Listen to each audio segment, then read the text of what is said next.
Hi guys, welcome back to my Halloween movie reviews, and today we're going to be talking about Halloween from 2007, the Rob Zombie remake. This movie stars Scout Taylor Compton, Daniel Harris, Tyler Mane and the rest of the Rob Zombie minions. This is a grittier, somewhat more realistic retelling of John Carpenter's Halloween. The only big difference is the fact that the first 40 minutes of the movie shows Michael's backstory and how he became the way he did. The timeline's slightly different as well. It is set in 1978 for the first part of the movie when Mike was a young kid, and then it cuts to 11 months after that. We can assume that's 1979 when he's still in the sanitarium, and then it cuts to 15 years later, so we're assuming that it's around about 1994 for the rest of the movie. The opening of the film is completely different to John Carpenter's Halloween. It has no music, all it has is a quote from Dr. Sam Loomis, and all of a sudden it cuts straight to Laurie and Michael's family, and straight from the off we can tell that it's this sort of this seedy,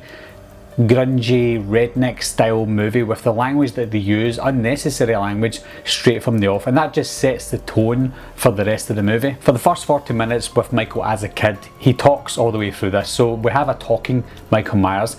I would say that this part of the film was honestly really good. If you separate it from Michael Myers and the Halloween franchise, I like the fact that they're getting into this whole psychological reasoning behind how this child became a killer. It starts off with him killing insects and his pets, and then bigger animals like dogs, and then obviously going on to humans. So with that side of the story, it was really good, as long as it wasn't a Halloween movie. Now the blood and the body count is obviously bigger in this film, being a Rob Zombie movie, and in fact before he gets put into the sanitarium he kills 4 people, or 4 humans, whereas in the original he only killed his sister. Now if we move on to 15 years later when Michael escapes, there is actually 2 versions of this. There's a theatrical cut and a director's cut. I went to the cinema and saw the theatrical cut, and the way he escaped was actually pretty good, pretty decent, with him killing the guards and then escaping. That was acceptable, and again it was very redneck, but it was acceptable. But then I watched the director's cut hoping that I'd see something different, maybe something better. We did see something different, but not better at all. It involved a rape scene, and it was very, very poor taste, unnecessary, especially for a Halloween movie. This isn't what a Halloween movie is all about, and I know it's a Rob Zombie movie and he wants to take it in his own direction, which is fine, but it already felt like this really grungy, seedy movie, and then to add that into the director's cut, it was just a big no-no. I didn't like that version at all. I'm okay with a bit of violence in movies, but that was very, very unnecessary and definitely not needed at all. When it then cuts to a teenage Laurie Strode, it almost felt like a sequel to the first part of the movie. It felt like 2 different movies, but nothing's really changed in terms of the language that was used. Even Laurie Strode and her mother, everything that they'd done in this film was just so crude. It wasn't the Laurie Strode that we loved from the original Halloween, and again I know that he's trying to do his own thing, but it just felt like everybody in this film was just so seedy and crude. Now one thing I will say about this film over the original is it's more realistic in terms of the characters. I know that, like I said, Laurie and her friends were all crude and the language was terrible, but it was probably more realistic than what we saw in the 1978 Halloween from John Carpenter. I'm not saying it's a good thing, because from what I heard from him I didn't like, but it was more realistic and we got to know the characters more in this Halloween than we did in the original Halloween. The streets of Haddonfield again were great. I would say that the streets of Haddonfield in this one was a lot better than the streets of Haddonfield in the original, for obvious reasons, that the fact that the original Halloween wasn't shot in fall, whereas this one looks like it was, and if it wasn't, it did look good. I really liked the scenes at night time in Haddonfield in this remake, with Michael chasing Laurie and maybe stalking Annie in the background in the streets. Those scenes were great. The only thing they lacked was the cinematography. Now if the cinematography was better in this film, then it might have been a lot better with the scenes that we saw. But with the lack of the cinematography, we didn't really see that Halloween style. It did look good, but when Rob Zombie said action, that's when it all went downhill. The cinematography just wasn't up to par. For a Halloween movie that could have easily been a standalone movie, in the sense that there was no Michael Myers or Halloween, just a standalone movie, I think it ended perfectly.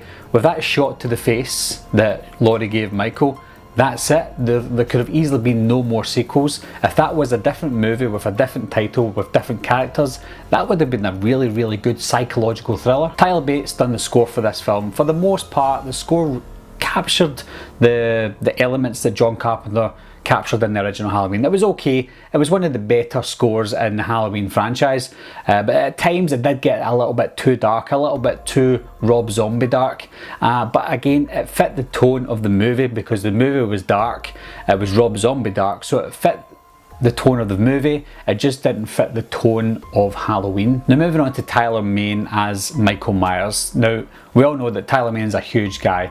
I don't like the size of Tyler Mane in this film. If we move Michael Myers aside though, Tyler Mane as a killer and a stalker in this film was really good. He was very brutal. He was a good killer as a killer, but not as Michael Myers. To me, Michael Myers is this moderate sized man that goes around stalking people. Now he didn't really do that. He did stalk Laurie a couple of times in this film, but not to the point where he was a mystery.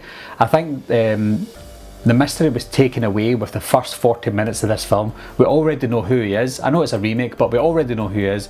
We already know what his goal is, and we already know why he's stalking Laurie. So the mystery is gone. So it's hard to really compare him to Nick Castle's Michael Myers. One thing I will say that is, again, Tyler Mane is not Michael Myers. That's not what we want to see from Michael Myers. It might be what we want to see in another horror movie, but for Michael Myers, Tyler Mane wasn't the Myers for me. Now we move on to The Mask. I would say that The Mask was the most realistic mask in the whole franchise. Not saying it's the best mask, it's the most realistic mask. How he got the mask was good. I like the story of how he got access to the mask, but this time he got access to it as a child. And I like how he got access to that exact same mask 15, 16 years later, and it's all grubby and stuff. So the story of The Mask was really good. I like that aspect of the Rob Zombie remake, and I actually do think that that was a better way of him accessing the mask than in the original. One of the only things that I liked about this one over the original. For the most part, I would say that this was a solid psychological thriller with some gritty undertones, but it wasn't what I wanted to see for a Halloween movie. So like I said a few times, if you move Halloween aside, I would say it was a good movie, but from what Rob Zombie was trying to achieve, I think he was way off the mark with what we all wanted to see for a Halloween movie. Overall guys, it was a good movie, nothing to shout about.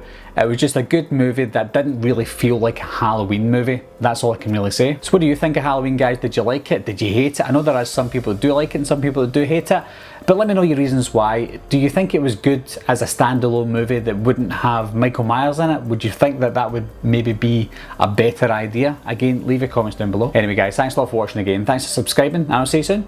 Bye bye.